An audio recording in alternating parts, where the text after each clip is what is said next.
ओम शांति। आज 11 मार्च 2021 बाबा के महावाक्य है। मीठे बच्चे, तुम सर्वोत्तम सौभाग्यशाली ब्राह्मण कुलभूषण हो। तुम्हें स्वयं भगवान बधाइयाँ देते हैं। प्रश्न है, बाप बच्चों को संगम पर ही सृष्टि का समाचार सुनाते हैं, सतयुग में नहीं, क्यों? उत्तर है, क्योंकि सतयुग तो है ही आदि का समय।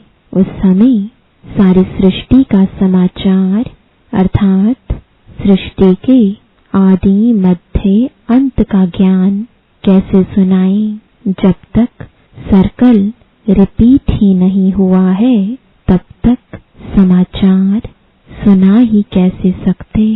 संगम पर ही तुम बच्चे बाप द्वारा पूरा समाचार सुनते हो। तुम्हें ही ज्ञान का तीसरा नेत्र मिलता है। ओम शांति। आज है त्रिमूर्ति शिव जयंती, सो ब्राह्मण जयंती, सो संगम युग जयंती का शुभ दिवस। बहुत है जिनको बाबा ईश्वरीय जन्म सिद्ध अधिकार की ग्रीटिंग्स भी नहीं दे सकते। बहुत है जिनको पता नहीं है कि शिव बाबा कौन है, उससे क्या मिलना है। वह ग्रीटिंग्स क्या समझ सकते हैं? नए बच्चे बिल्कुल समझ ना सके। यह है ज्ञान का डांस। कहते हैं ना, श्री कृष्ण डांस करता था। यहाँ बच्चियां राधे कृष्ण बन डांस करती हैं, परंतु डांस की तो बात ही नहीं। वह तो वहाँ सतयुग में बचपन में प्रिंस प्रिंसेस के साथ डांस करेंगे। बच्चे जानते हैं यह बाप दादा है। दादा को ग्रैंडफादर कहा जाता है। यह दादा तो हुआ जिस्मानी फादर। यहाँ तो वंडरफुल बात है। वह दादा है रूहानी और यह है जिस्मानी। इनको कहते हैं बाप दादा। बाप से दादा द्वारा वर्षा मिलता है। वर्षा है दादे का यानी ग्रैंडफादर का। सब आत्माएं ब्रदर्स है तो वर्षा बाप से मिलता है। बाप कहते हैं तुम आत्माओं को अपना शरीर अपनी कर्मेंद्रियां है। मुझे निराकार कहते हैं। जरूर मुझे शरीर चाहिए, तब तो बच्चों को राजयोग सिखाऊं अथवा मनुष्य से देवता पतित से पावन बनने का मार्ग बताऊं। व मूत पलीती कपड़ धोऊं। जरूर बड़ा धोबी होगा। सारे विश्व की आत्माएं और शरीर धोता है। ज्ञान और योग से तुम्हारी आत्माओं को धोया जाता है। आज तुम बच्चे आए हो, जानते हो हम शिव बाबा को बधाइयाँ देने आए हैं। बाप फिर कहते हैं कि तुम जिसको ग्रीटिंग्स देते हो वह बाप भी तुम बच्चों को ग्रीटिंग्स देते हैं, क्योंकि तुम बहुत सर्वोत्तम सौभाग्यशाली ब्राह्मण कुलभूषण हो। देवताएं इतने उत्तम नहीं है जितने तुम हो। ब्राह्मण देवताओं से ऊंच है, ऊंचते ऊंच है बाप। फिर वह आते हैं ब्रह्मा तन में। उनके तुम बच्चे बहुत ऊंचते ऊंच ब्राह्मण बनते हो। ब्राह्मणों की है चोटी, उसके नीचे है देवताएं, सबसे ऊपर है बाबा। बाबा ने तुम बच्चों को ब्राह्मण ब्राह्मणियां बनाया है स्वर्ग का वर्षा देने। इन लक्ष्मी नारायण के देखो कितने मंदिर बनाए हैं, माथा टेकते हैं। भारतवासियों को यह तो मालूम होना चाहिए कि यह भी मनुष्य है। लक्ष्मी नारायण दोनों अलग अलग है। यहाँ तो एक मनुष्य के दोनों नाम रखे हैं। एक का नाम लक्ष्मी नारायण अर्थात अपने को विष्णु चतुर्भुज कहते हैं। लक्ष्मी नारायण अथवा राधे कृष्ण नाम रखाए हैं तो चतुर्भुज हो गए ना। वह विष्णु तो है सूक्ष्म वतन का एम ऑब्जेक्ट। तुम इस विष्णुपुरी के मालिक बनेंगे। यह लक्ष्मी नारायण विष्णुपुरी के मालिक है। विष्णु की है 4 भुजा, 2 लक्ष्मी की, 2 नारायण की। तुम कहेंगे हम विष्णुपुरी के मालिक बन रहे हैं। अच्छा, बाप की महिमा का गीत सुनाओ। सारी दुनिया में शुरू से लेकर अब तक कोई की भी इतनी महिमा नहीं है सिवाय एक के। नंबरवार तो है ही। सबसे ज्यादा सर्वोत्तम महिमा है ऊंच ते ऊंच परम पिता परमात्मा की, जिसके तुम सब बच्चे हो। कहते हो हम ईश्वरीय संतान हैं। ईश्वर तो स्वर्ग रचता है, फिर तुम नरक में क्यों पड़े हो? ईश्वर का यहाँ जन्म है। क्रिश्चियन कहेंगे हम क्राइस्ट के हैं। यही भारतवासियों को भूल गया है कि हम परम पिता परमात्मा शिव के डायरेक्ट बच्चे हैं। बाप यहाँ आते हैं बच्चों को अपना बनाए, फिर राज्य भाग्य देने। आज बाबा अच्छी रीति समझाते हैं क्योंकि नए भी बहुत हैं, इन्हों के लिए समझना मुश्किल है। हाँ, फिर भी स्वर्गवासी बनते हैं। स्वर्ग में सूर्यवंशी राजा रानी भी है, दास दासियां भी हैं, प्रजा भी होती है। उनमें कोई गरीब कोई साहूकार होते हैं, उनकी भी दास दासियां होती हैं। सारी राजधानी यहाँ स्थापन हो रही है। यह तो और कोई को मालूम नहीं है। सबकी आत्मा तमो प्रधान है। ज्ञान का तीसरा नेत्र कोई को है नहीं। गीत बजा, अभी बाप की महिमा सुनी। वह है सबका बाप। भगवान को बाप कहते हैं, बेहद का सुख देने वाला पिता। यही भारत है जिसमें बेहद का सुख था। लक्ष्मी नारायण का राज्य था। यह लक्ष्मी नारायण छोटेपन में राधे कृष्ण है। फिर स्वयंवर बाद लक्ष्मी नारायण नाम पड़ता है।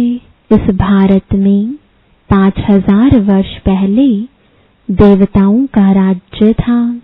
सिवाय लक्ष्मी नारायण के कोई का राज्य नहीं था, कोई खंड नहीं।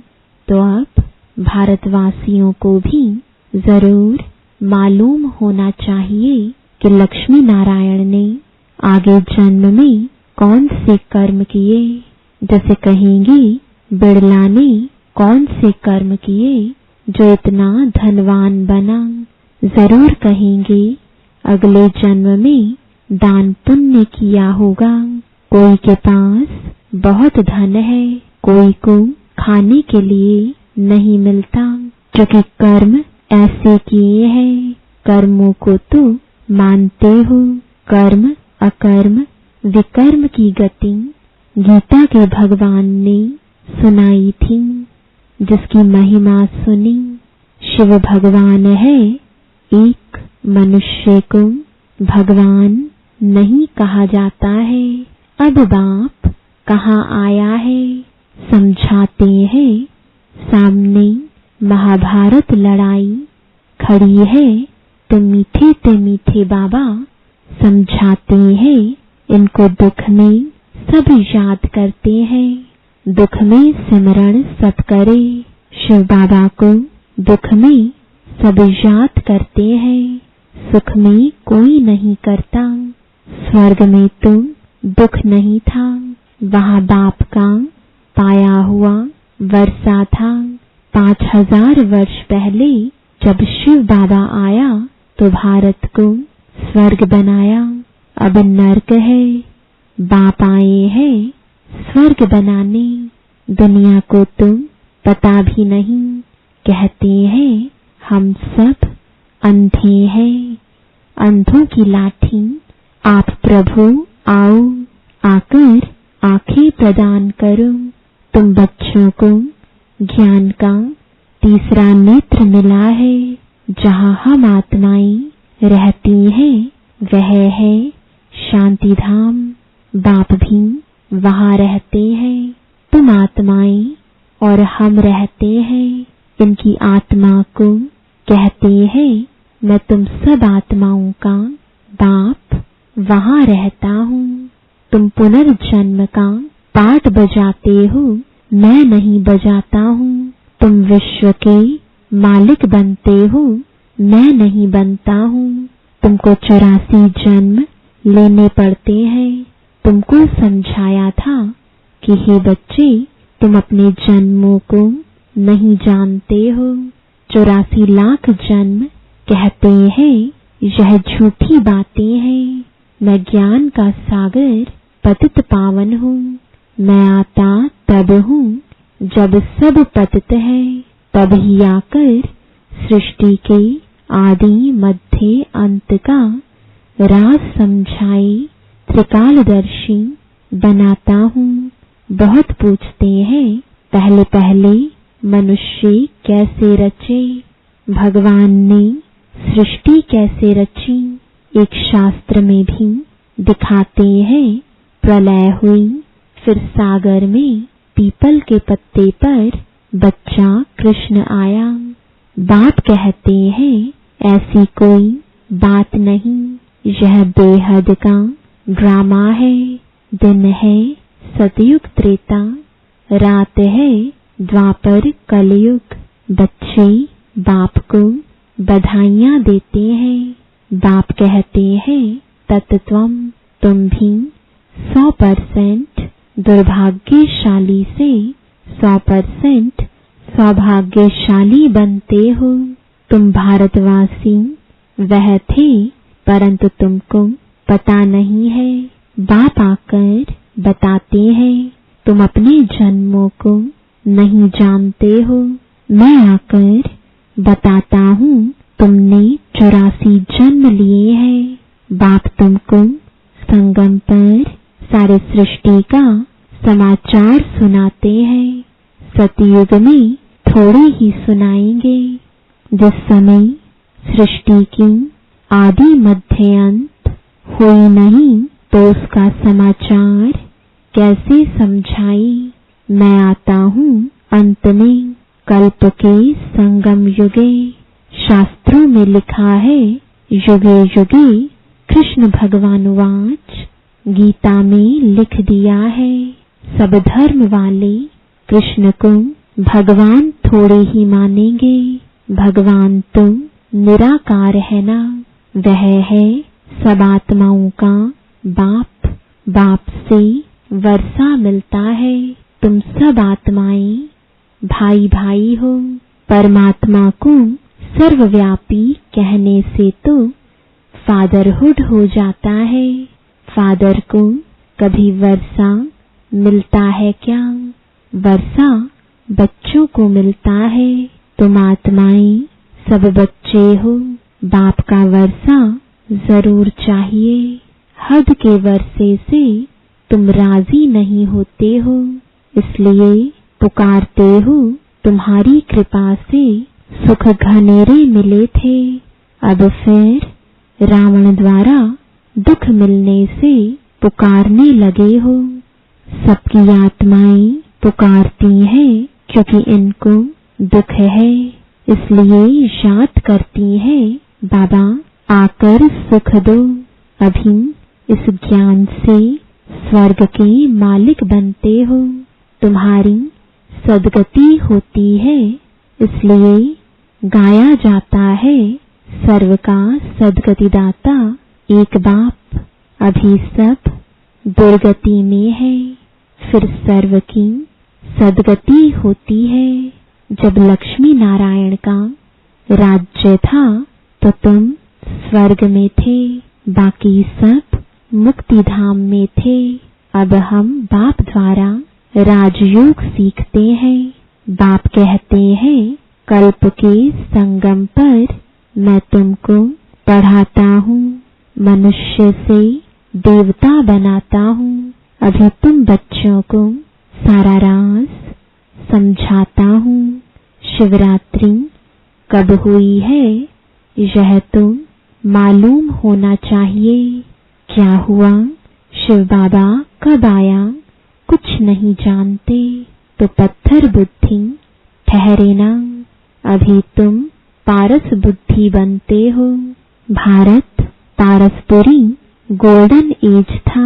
लक्ष्मी नारायण को भी भगवान भगवती कहते हैं। उन्हों को वर्षा भगवान ने दिया, फिर दे रहे हैं। तुमको फिर से भगवान भगवती बना रहे हैं। अभी यह तुम्हारा बहुत जन्मों के अंत का जन्म है। बाप कहते हैं विनाश सामने खड़ा है। इनको कहा जाता है रुद्र ज्ञान यज्ञ। वह सब मैटीरियल यज्ञ होते हैं। यह है ज्ञान की बात। इसमें बाप आकर मनुष्य को देवता बनाते हैं। तुम बधाइयाँ देते हो शिव बाबा के आने की। बाबा फिर कहते हैं मैं अकेला थोड़े ही आता हूँ, मुझे भी शरीर चाहिए। ब्रह्मा तन में आना पड़े, पहले पहले सूक्ष्म वतन रचना पड़े, इसलिए इनमें प्रवेश किया है। यह तो पतित था, 84 जन्म ले पतित बना है। सब पुकारते थे। अब बाप कहते हैं मैं फिर से तुम बच्चों को वर्षा देने आया हूँ। बाप ही भारत को स्वर्ग का वर्षा देते हैं। स्वर्ग का रचयिता बाप है। जरूर स्वर्ग की सौगात ही देंगे। अभी तुम स्वर्ग के मालिक बन रहे हो। यह पाठशाला है भविष्य में मनुष्य से 21 जन्मों के लिए देवता बनने की।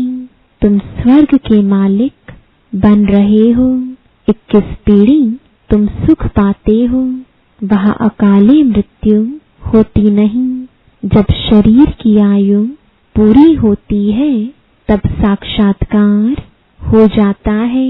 एक शरीर छोड़ दूसरा लेते हैं। सर्प का मिसाल तो तुम बच्चे बाप को बधाइयाँ देते हो। बाप फिर तुमको बधाइयाँ देते हैं।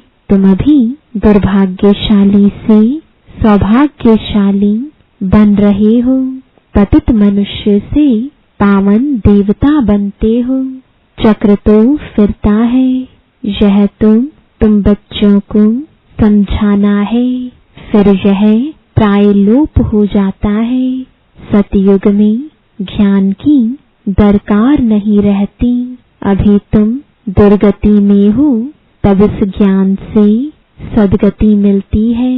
बाप ही आकर स्वर्ग की स्थापना करते हैं। सर्व का सतगुरु एक ही है। बाकी भक्ति मार्ग के कर्म कांड से कोई की सद्गति नहीं होती। सबको सीढ़ी नीचे उतरना ही है। भारत सतु प्रधान था, फिर 84 जन्म लेने पड़े। फिर अब तुमको चढ़ना है मुक्ति धाम, अपने घर जाना है। अब नाटक पूरा होता है। यह पुरानी दुनिया खत्म हो जाएगी। भारत को अविनाशी खंड कहा जाता है। बाप का जन्म स्थान कब खत्म नहीं होता। तुम शांति धाम में जाकर फिर आएंगे। आकर आकर राज्य करेंगे। पावन और पतित भारत में ही होते हैं। 84 जन्म लेते लेते पतित बने हो, योगी से भोगी बने हो। यह है रौरव नरक, महान दुख का समय है। अभी तो बहुत दुख आने का है। खूने नाहिक खेल है, बैठे बैठे बॉम्ब्स गिरेंगे। तुमने क्या गुनाह किया? नाहिक सबका विनाश हो जाएगा। विनाश का साक्षात्कार तो बच्चों ने किया है। अब तुम सृष्टि चक्र का ज्ञान जान गए हो। तुम्हारे पास ज्ञान की तलवार, ज्ञान खड्ग है। तुम हो ब्रह्मा की मुखवंशावली। ब्राह्मण प्रजापिता भी बाबा है। कल्प पहले भी इसने मुखवंशावली पैदा की थी। बाप कहते हैं मैं कल्प कल्प आता हूँ। इसमें प्रवेश कर तुमको मुखवंशावली बनाता हूँ। ब्रह्मा के द्वारा स्वर्ग की स्थापना कराता हूँ। स्वर्ग में तो भविष्य में ही जाएंगे। छीछी दुनिया तो खत्म होनी चाहिए। बेहद का बाप आते ही हैं नई दुनिया रचने। बाप कहते हैं मैं तुम बच्चों के लिए हथेली पर बहिष्ट ले आया हूँ। तुमको कोई भी तकलीफ नहीं देता हूँ। तुम सब द्रौपदियाँ हो। अच्छा, मीठे मीठे सिखिलदे बच्चों प्रति माता पिता बाप दादा का याद प्यार और गुड मॉर्निंग। रूहानी बाप की रूहानी बच्चों को नमस्ते। रूहानी बच्चों की रूहानी बाप दादा को गुड मॉर्निंग और नमस्ते। धारणा के लिए मुख्य सार है। पहला, देवताओं से भी ऊंच हम सर्वोत्तम ब्राह्मण हैं। इस रूहानी नशे में रहना है। ज्ञान और योग से आत्मा को स्वच्छ बनाना है। दूसरा, सबको शिव बाबा के अवतरण की बधाइयाँ देनी है। बाप का परिचय देकर पतित से पावन बनाना है। रावण दुश्मन से मुक्त करना है। वरदान है हर संकल्प बाप के आगे अर्पण कर कमजोरियों को दूर करने वाले सदा स्वतंत्र भव। कमजोरियों को दूर करने का सहज साधन है। जो भी कुछ संकल्प में आता है वह बाप को अर्पण कर दो। सब जिम्मेवारी बाप को दे दो तो स्वयं स्वतंत्र हो जाएंगे। सिर्फ एक दृढ़ संकल्प रखो कि मैं बाप का और बाप मेरा। जब इस अधिकारी स्वरूप में स्थित होंगे तो अधीनता ऑटोमेटिक निकल जाएगी। हर सेकंड यह चेक करो कि मैं बाप समान सर्व शक्तियों का अधिकारी मास्टर सर्वशक्तिमान हूँ। स्लोगन है श्रीमत के इशारे प्रमाण सेकंड में